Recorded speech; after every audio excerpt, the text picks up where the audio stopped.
All right, we have this nice little animation going here. Let's just add some fills to it and render that out. So we can call it good. So I'm going to come over here to the first frame of the animation, which I think here is, in my case, on frame 6. I'm on the fills layer. I've got fill selected. I'm coming over here to material. I'm looking at what color is the fill, which I've got selected now. Let's choose another color for that. Maybe, something in the, I guess you call it fuchsia, pink, maybe a little bit more purple than that. Let's do that. Kind of like a purple. So I'm going to click over here. Whoops, unable. So where are we at? In 5, fill. Doesn't like that. Under fill unclosed area. So it doesn't seem to think my. Let's go see if we can do the next frame. So it seems to be having issues. Is it losing the wrong frame? Let's see.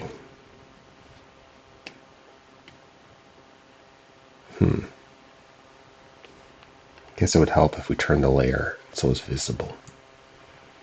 Alright, let's try that again. There we go. And not sure why we're getting the transparency on the material. I'm not that worried about it, but let me turn my ground back on. Whoops. Not that. There we go. So we can see what's happening. There we go. I believe there's an autofill solution for this, which we'll play with before long. But this isn't that many frames, and there's something kind of satisfying about the arrow key followed by the bucket click fill.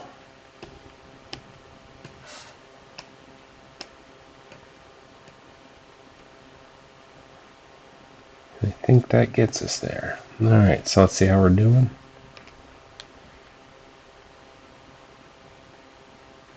Nice. Gives it some good personality to it. Gives it a good fill.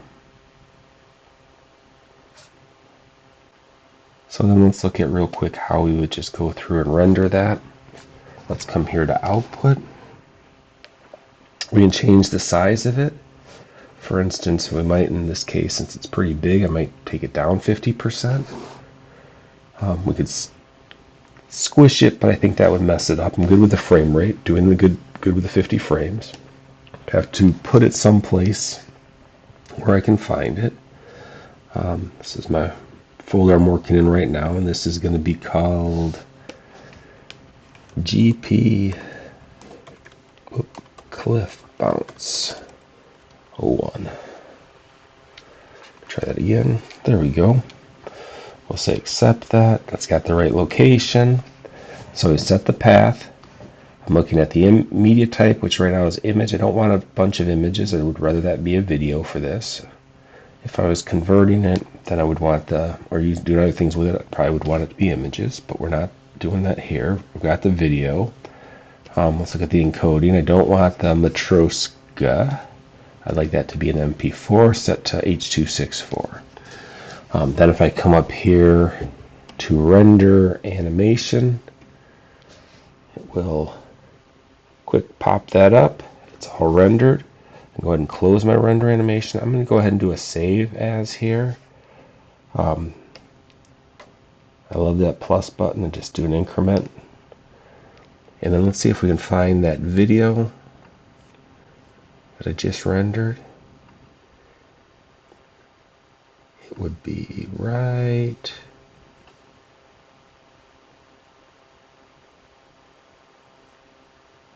Where did I render it to? I rendered it to the animation tutorials.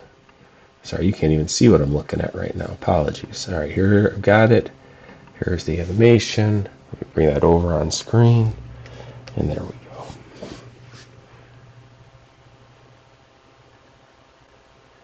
So that made it into a nice little MP4.